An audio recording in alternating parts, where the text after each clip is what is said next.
चला, chapter number 15 structure of atoms and न्यूक्लियाचे फॉर्म्युले लिहून घ्या.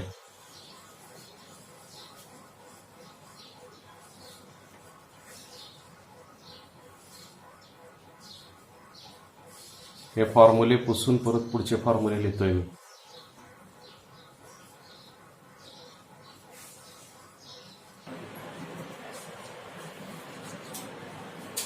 चला, हे दुसऱ्या लॉट मधले फॉर्म्युले लिहून घ्या पटपट.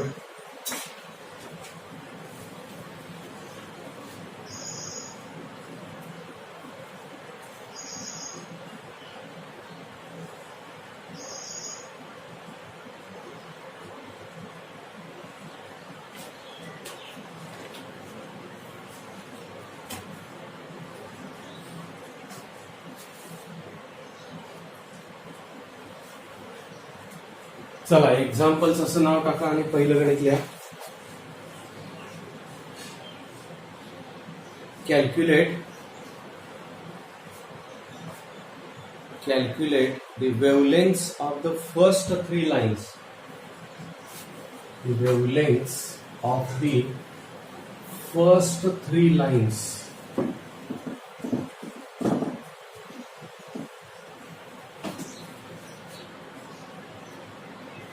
In Paschen series, P capital काढा.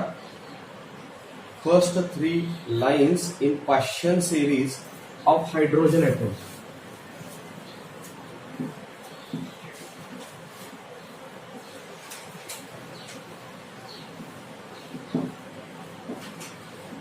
Wavelength of first three lines in Paschen series of hydrogen atoms. पहा, मी लिस्ट करतोय गिव्हनची. रेडबर्ग कॉन्स्टंट दिलेला असतो आपल्याला, जो 1.097 × 10⁻⁷ असतो. आता पहा, first three lines in पाश्चन series पाहिजे. मग पहिली लाईन जी आहे त्याला λ1 म्हणूया, दुसरी लाईन आहे त्याला λ2 म्हणूया आणि तिसरी लाईन आहे त्याला λ3 म्हणूया. ओके, पुढं पाश्चन सिरीज आहे. पाश्चन सिरीज मध्ये किती सिरीज असते बघा, लेमर, बामर आणि पाश्चन. तिसरी सिरीज असते. यांची किंमत ती टाकावी लागते तुम्हाला. ओके, फॉर पाश्चन सिरीज, फॉर, ठीक आहे, ते आपण फॉर्म्युला टाकताना टाकूया. रेडबर्ग कॉन्स्टंट मी तुम्हाला सांगितलं दिलेला असतो 1.097 × 10⁻⁷ पर मीटर असते, तो युनिट असतो. बाकीच काही द्यावंच लागत नाही आपल्याला. ठीक आहे, तर बोहर फॉर्म्युला किंवा रेडबर्ग फॉर्म्युला कसा असतो बघा. We have 1/λ is equal to R. खरं तर झेड पण असतं इथं, पण हायड्रोजन ॲटम साठी झेडची किंमत किती असते, 1 असते. त्यामुळे तिथं लिहायची गरजच नाही खरं तर झेड. आणि आपल्याला हायड्रोजन ॲटमची सगळी एक्झाम्पल आहे. 1/n² - 1/m² आहे. पुढं for पाश्चन series, for first line of पाश्चन series. पाश्चन series मध्ये यांची किंमत 3 येणार आहे. त्यातली पहिली लाईन म्हणजे जस्ट 3च्या पुढचं ऑर्बिट कुठलं आहे, चौथं. चौथ्या ऑर्बिट मधनं तिसऱ्या ऑर्बिट मध्ये आला की ती पहिली लाईन झाली. Okay, for first line in पाश्चन series,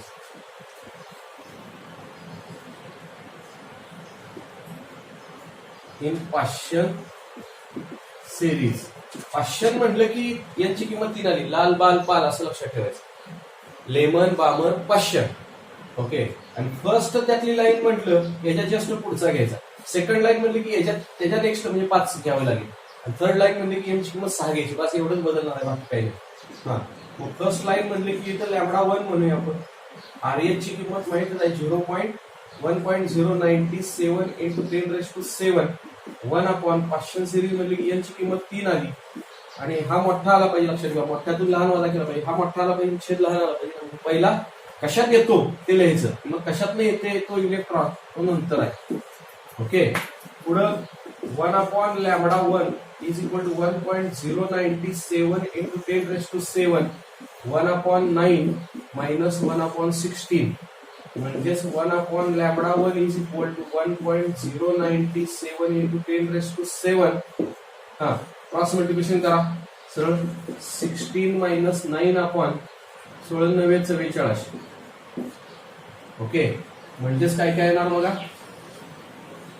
हा, therefore 1/λ is equal to 1.097 into 10⁻⁷ तर आहेच.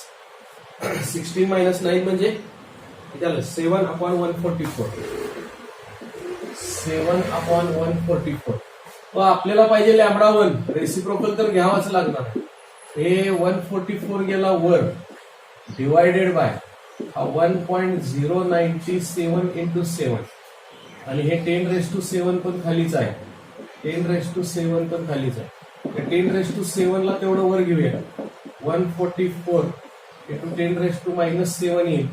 पुढे 1.097 इंटू 7. तर या दोघांच्या लॉगची बेरीज करावी लागेल. याच्या लॉग मध्ये हे वजा करावं लागेल आणि मग त्याप्रमाणे येणारी वेव्हलेंथ मीटर मध्ये येईल. त्याचं नॅनोमीटर मध्ये करा. ओके. हा, सांगा मला जरा पटपट लॉग ऑफ पहिल्यांदा डिनॉमिनेटरची बघायची. हा, 1.097 पुढे लॉग ऑफ 7 यांची करावी लागेल बेरीज. चला 10⁻⁹ मध्ये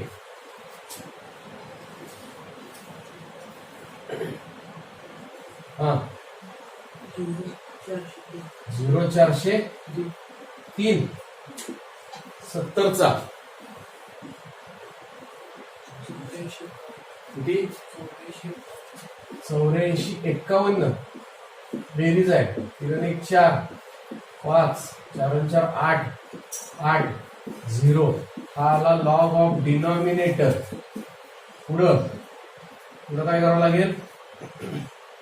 लॉग ऑफ न्यूमरेटर 144 2.8.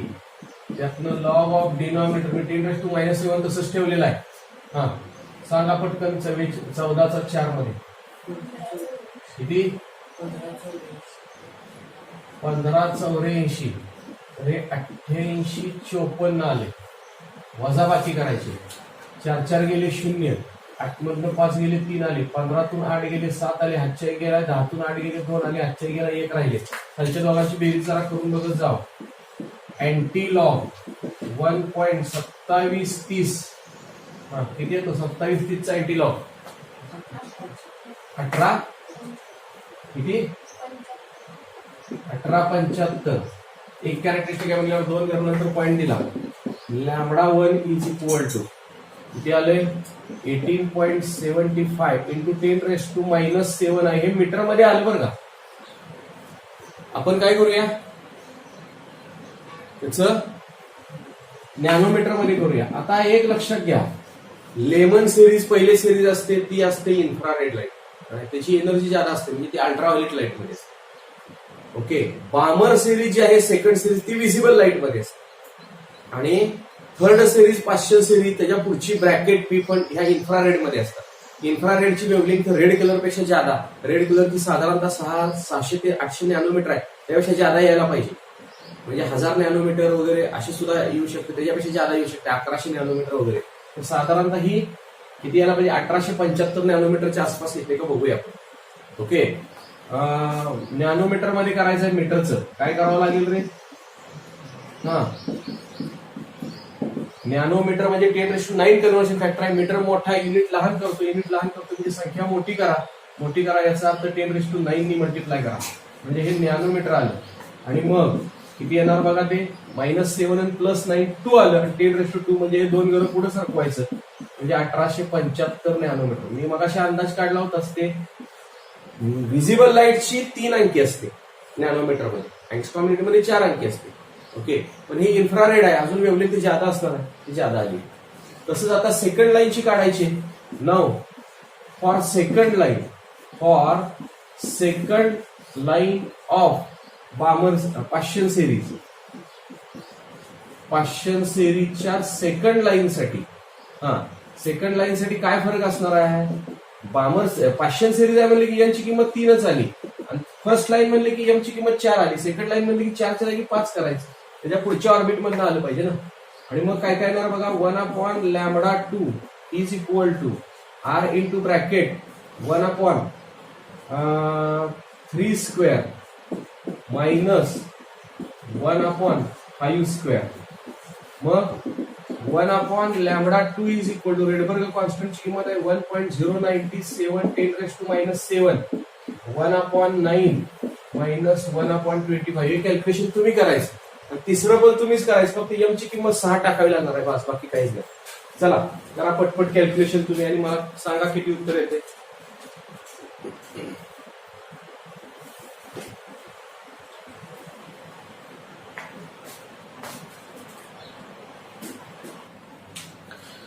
चला पुढचं गणित घ्या, ते राहिलेलं घरी पूर्ण करा तुम्ही. आकडे फक्त बदलले. हा जागा सोडा त्याप्रमाणे लिहा पुढचं.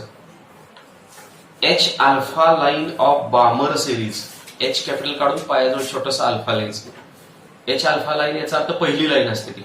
एच बीटा लाईन याचा अर्थ दुसरी लाईन असते. H alpha line of Balmer series. B capital काढायचं BALMER. H alpha line of Balmer series of hydrogen spectra. स्पेक्ट्रमचं अनेक वचन असतं स्पेक्ट्रा. ऑफ हायड्रोजन स्पेक्ट्रा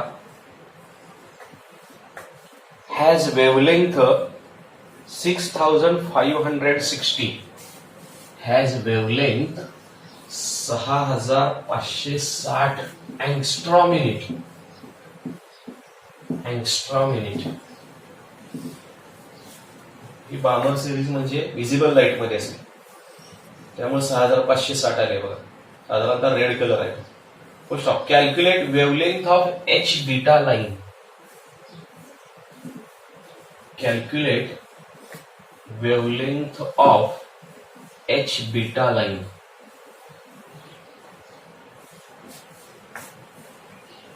आज इतकं सिंपल गणित आहे खरं तर, आणि असली गणित भरपूर वेळा मोठ्या परीक्षेला आली. काय सांगितलंय बघा रे. H alpha line of Balmer series of hydrogen has wavelength 6560. तर तुम्हाला वेवलेंथ दिलेली आहे एच अल्फा लाईनची 6560 अँगस्ट्रॉम मिनिट. ओके, आणि वेवलेंथ काढायचे एच बीटा लाईनचे हायड्रोजन ऍटमच्या. बस बाकी काय द्यावंच लागत नाही. तर सरळ सरळ फॉर्म्युला वापरला आपण. हा वी हॅव, हा बोर्स फॉर्म्युला किंवा ह्याला आता नवीन सिलेबस मध्ये रेडबर्ग फॉर्म्युला असं म्हटलेला आहे. तर हा फॉर्म्युला दोन केसेससाठी लिहायचा. पहिली गोष्ट म्हणजे बामर सिरीज ही सेकंड सिरीज आहे. मी सांगितलं तुम्हाला लक्षात ठेवा, लाल बाल पाल. पहिली लेमन, दुसरी बामर. बामर सिरीज साठी यांची किंमत 2 असते. त्यातली पहिली लाईन असली की 2च्या जागी इथं काय करायचं 3, 1 वाढवून घ्यायचं. त्यातली दुसरी लाईन म्हणजे बीटा लाईन असली की इथं काय करायचं 4 करायचं. झालं, इतकं सोपं आहे. मग for H alpha line of Balmer series. हा बामर सिरीज म्हणले की याची किंमत 2 आहे, आणि त्यातली पहिली लाईन एच अल्फा लाईन म्हणजे एमची किंमत 3 घ्यायची. मग 1/λh अल्फा असा लिहूया सिम्बॉल त्याला. Is equal to Rydberg constant 1/2 square minus 1/3 square.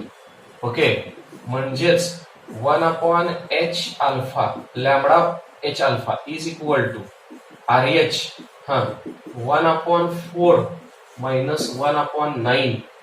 Therefore 1/λh alpha is equal to RH 9 1 9 4 1 4 आणि 9 4 36 येईल. ओके, म्हणजेच किती आलं बघा ते. Therefore 1/λh alpha is equal to RH 9 minus 4 म्हणजे 5 आलं. 5/36 आलं. ते लिहिताना जरा व्यवस्थित लिहितो. 5RH/36 असं लिहितो. 5RH/36 राहू दे, याला इक्वेशन नंबर 1 म्हणून. असं सेम इक्वेशन काय करायचं आता बीटा लाईन साठी काढायचं. हा now for H beta line. इतकी सोपी गणित असतात ही, दरवर्षी भरपूर वेळा आलेली आहेत ही गणित. For H beta line of Balmer series. H beta line of Balmer series म्हणलं की एन ची किंमत 2च घ्यायची आणि एच अल्फाला 3 घ्यायचं. बीटा त्याच्या पुढचा म्हणजे 4 घ्यायचं, एवढाच फक्त बदल आहे, बाकी काहीच बदल नाही. हा देअरफॉर एच बीटा लाईन आहे बघा, म्हणजे लॅमडा एच बीटा असं अक्षर वापरायचं आता. हा 1/2 स्क्वेअर मायनस 1/4 स्क्वेअर म्हणजेच 1/λ H beta is equal to R H 1/4 minus 1/16. Okay, तुम्ही 4 ने ह्याला गुणलं तर छेद 16 होतोय आणि त्याप्रमाणे वजाबाकी केली तरी चालते. ओके, हा therefore 1/λ H beta is equal to R H आणि पुढे इथं काय येणार, 4 ने जर मल्टिप्लाय केलं तर 4/16 येणार बघा, मायनस 1/16 येणार म्हणजेच 1/λ H beta is equal to R H 4 minus 1 म्हणजे 3 आला अपॉन 16 आला. तर ह्याला इक्वेशन नंबर 2 लिहायचं आणि त्यातलं हे दिलंय आपल्याला, सरळ या दोघांचा रेशो घ्यायचा, रेडबर्ग कॉन्स्टंटची गरज नाही, चालतेच तो एकमेकात. Okay, taking ratio of 1 and 2, taking ratio of 1 and 2. शक्यतो आपल्याला जे काढायचं ते वर येईल असं घ्या, म्हणजे परत एक पायरी उलटून उलटे करायची वाचते, हे काढायचं आहे. पण हे असताना छेद असतं, त्यामुळे ते आपोआप उलटून उलटे करून वर येणार आहे. तर हे डिवायडेड बाय हे घ्यावं लागेल, 1/λ H alpha upon 1/λ H beta, 1/λ H beta is equal to हा काय काय 5RH अपॉन 36, 5RH अपॉन 36 आणि हे 3RH अपॉन 16 आहे, 3RH अपॉन 16 आहे. दोन्हीकडचं पण उलटून उलटे करा. हा ह्याचं काय काय होणार बघा, 1/λ एच अल्फा उलटून गुणले लॅमडा एच बीटा वर जाणार, लॅमडा एच बीटा वर गेला upon 1 is equal to 5RH upon 36, 5RH upon 36 ला उलटून गुणले 16/3RH, 16/3RH. RH ला RH गेला, पुढे इथं 4 चौक 16, 4 9 36. ओके, पुढं lambda H beta is equal, हे तिकडे जाऊ द्या, तोपर्यंत 4 पंचे 20 झालं, 9 त्रिक 27 झालं आणि हा लॅमडा एच अल्फा वर मल्टिप्लाय गेला. Therefore lambda H beta is equal to 20/27 आणि लॅमडा एच अल्फाची किंमत माहिती आहे 6560 आहे, 6560 अँगस्ट्रॉम मिनिट आहे, त्यामुळे येणार उत्तर अँगस्ट्रॉम मिनिट मध्ये येणार आहे. पहिला 20 ने गुणूया आणि मग परत भाग तोडूया आपण. Lambda H beta is equal to हा 20 चा एक 0 याचा एक 0, 2 सख्ख 12 2 हातच्याला 1, 2 म्हणजे 10 1 अकराला 1 हातच्याला 1, 2 सख्खे 12 1 13 आणि हे 27 आहे, डायरेक्ट 27 चा पाडायचं असेल तर ठीक, नाहीतर 9 ने एकदा 3 ने एकदा भाग. हा 3 सामिक 7 जात नाही भाग त्याला, ठीक आहे.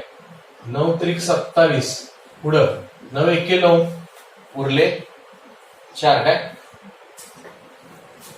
4 41 झाले, 9 चौक 36 उरले 5 52 झाले, 9 9 5 45 उरले 7 70 झाले, 9 7 63 उरले 7, परत 9 7 63, परत 7च उरले, 9 7 63. ओके, पुढे एक काढा.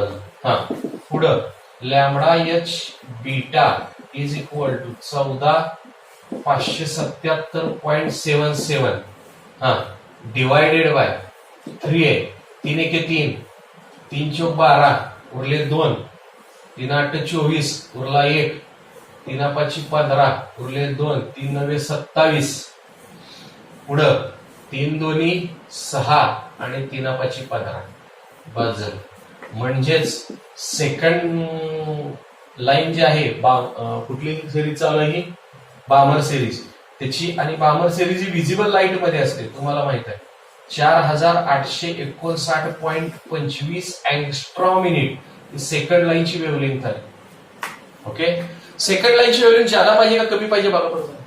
तर हे पहिलं ऑर्बिट, दुसरं ऑर्बिट, तिसरं ऑर्बिट, चौथं ऑर्बिट असं असतं ना. हा हे N is equal to 1i, N is equal to 2i, N is equal to 3i, N is equal to 4i. तर सेकंड सिरीज म्हणजे ही सिरीज बामर सिरीज. तर याच्यातनं लाईट आली की त्याला एच अल्फा लाईन म्हणायचं, इलेक्ट्रॉन आला की. पुढे चौथ्यातनं ह्यात आला की त्याला म्हणायचं एच बीटा लाईन.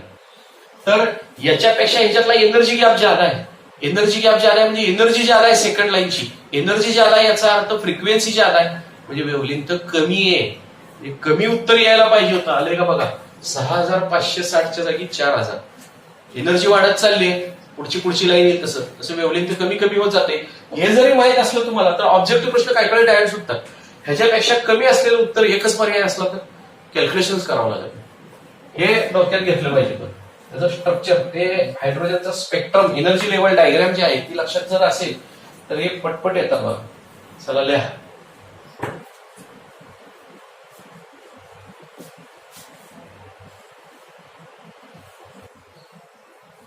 चला आन्सर नीट लिहा शेवटी व्यवस्थित. Therefore wavelength of H beta line of Balmer series is, किती आले तेवढं लिहा, 4859.25 angstrom unit.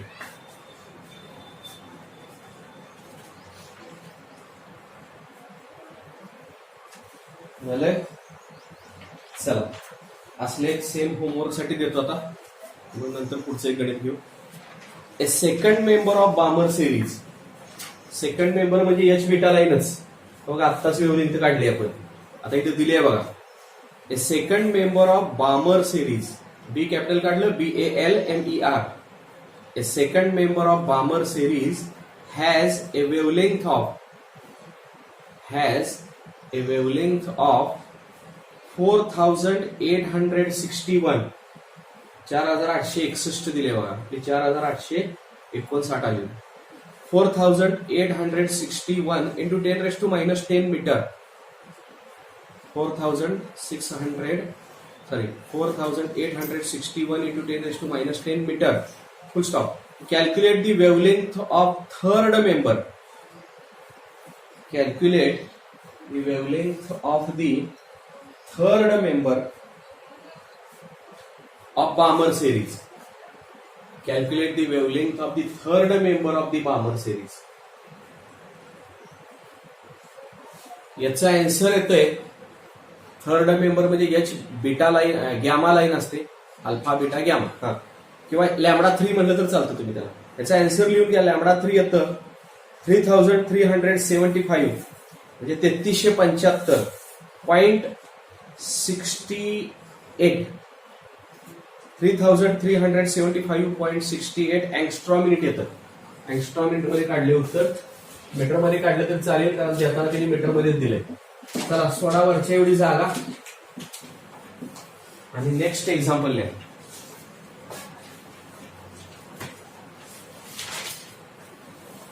Shortest wavelength in Lyman series.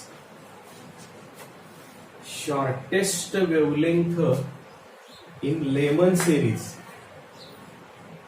is 812 angstrom unit. 812 angstrom unit.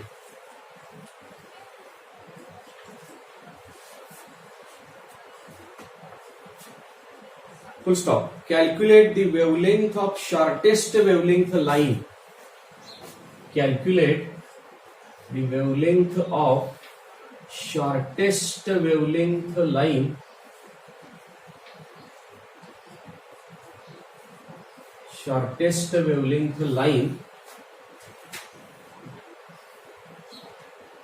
in number 1 Balmer series, number 2 Paschen series.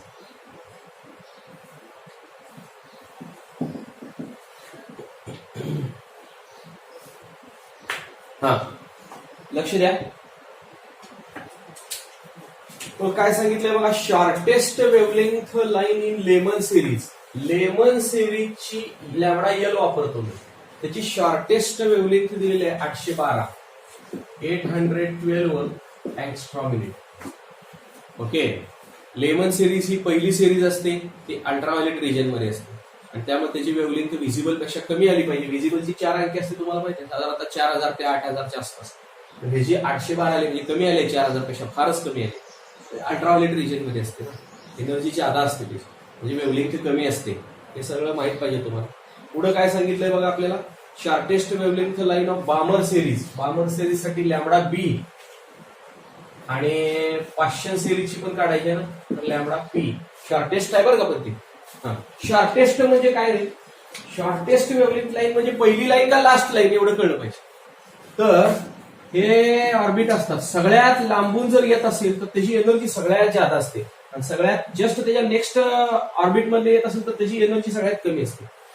ह्याची energy कमी म्हणजे फ्रिक्वेन्सी कमी, म्हणजे wavelength जादा. ही हायएस्ट वेव्हलेंथ लाईन असणारी असते पहिली लाईन, आणि लास्ट लाईनची एनर्जी सगळ्यात जादा असते. त्या सिरीज मधली लास्ट लाईन एनर्जी सगळ्यात जादा, याचा अर्थ फ्रिक्वेन्सी सगळ्यात जादा म्हणजे वेव्हलेंथ सगळ्यात कमी. म्हणजे कुठल्याही सिरीजची शॉर्टेस्ट वेव्हलेंथ लाईन म्हणजे इन्फिनिटी मधलं त्या सिरीज मध्ये त्या लेवलमध्ये आला पाहिजे. ओके, म्हणजे एम ची किंमत इन्फिनिटी टाकायची. आणि कुठली सिरीज आहे, लेमन आहे का, बामर आहे का, पाश्चर आहे, त्याप्रमाणे एन ची किंमत टाकावी लागेल. तर वी हॅव पहिल्यांदा हा जनरल फॉर्म्युला लिहिला. पुढं for shortest wavelength line of, कशी दिली, लेमनची दिली, तर पहिला त्याचाच फॉर्म्युला वापरूया. For shortest wavelength line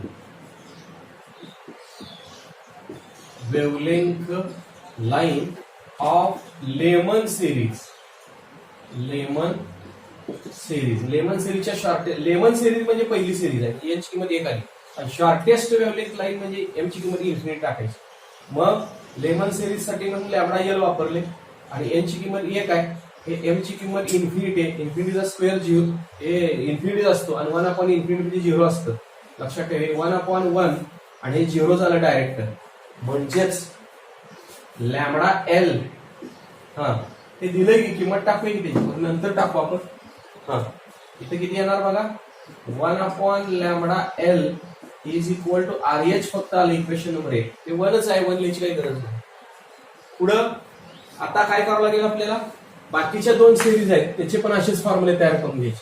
now for shortest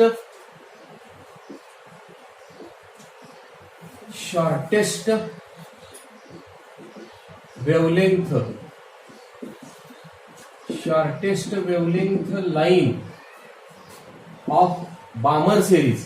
बामर series म्हणजे 2 नंबरची सिरीज आहे, आणि शॉर्टेस्ट वेव्हलेंथ म्हणजे लॅम्बडा एम इन्फिनिटीज घ्यायचा. ही बामर सिरीज आहे म्हणजे लॅम्बडा बी वापरतो. दुसरी सिरीज आहे तिथे इन्फिनिटीज येणार आहे. म्हणजेच काय आला फॉर्म्युला बघायचा, तर 1/λB is equal to RH 1/4 minus हे 0च येणार आहे. म्हणजेच 1/λB is equal to RH/4 आलं इक्वेशन नंबर 2. असंच इक्वेशन नंबर आपण पाश्चन सिरीज साठी पण इक्वेशन नंबर 3 काढूया. नाउ फॉर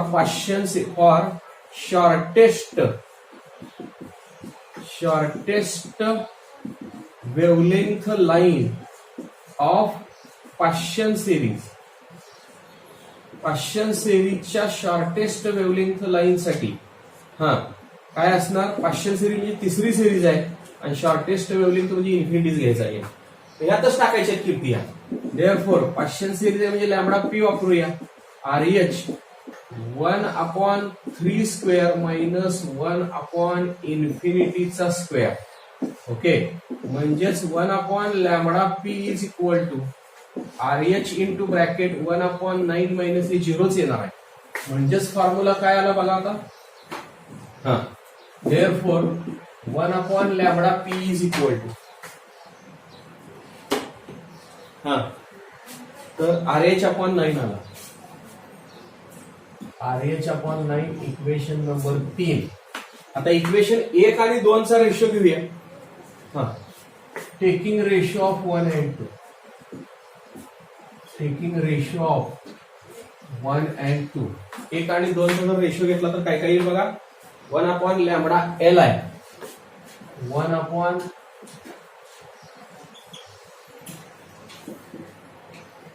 1/λL आहे डिवायडेड बाय 1/λB आहे.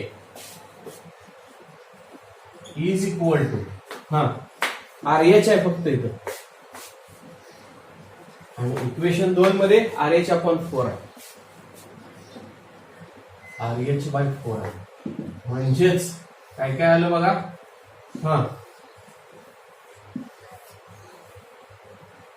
तर 1 अपॉन लॅमडा एल ला उलटून गुणिले लॅमडा बी अपॉन 1 आलं, आणि RH ला पण उलटून गुणिले 4 अपॉन RH आलं. RH ला RH गेले ते जायलाच पाहिजे. पुढं लॅमडा बी म्हणजे बामर सिरीजचं सिरीज लिमिट आहे ते is equal to lambda L वर, हे काय माहित आहे यातलं आपल्याला, आता हे काढायचं आहे ना, लॅमडा बी काढायचं आहे. Okay, 4 into lambda L, Lyman सिरीजचं माहित आहे आपल्याला सिरीज लिमिट. ओके, किती आहे 812 अँगस्ट्रॉम मिनिट मध्ये येते. तर lambda B is equal to 4 2 8, 4 1 4 आणि 4 8 32, अर्थातच हे अँगस्ट्रॉम मिनिट येणार आहे. हे आलं बामर सिरीजचं सिरीज लिमिट. ओके, किंवा त्याला काय म्हणायचं, शॉर्टेस्ट वेव्हलेंथ आहे, सिरीज लिमिटच म्हणतात त्याला, त्याच्यापेक्षा कमी येऊ शकत नाही. ओके, आणि आता काय करावं लागेल तुम्हाला, नॅनोमीटर मध्ये म्हणजे तुम्ही 300 निकाल असतो. ओके,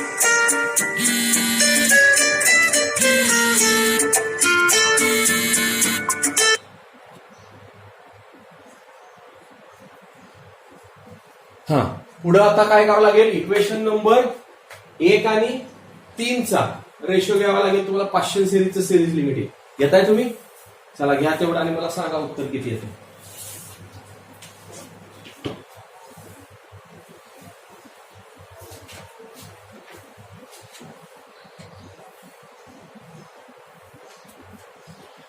चला पटपट लिहा.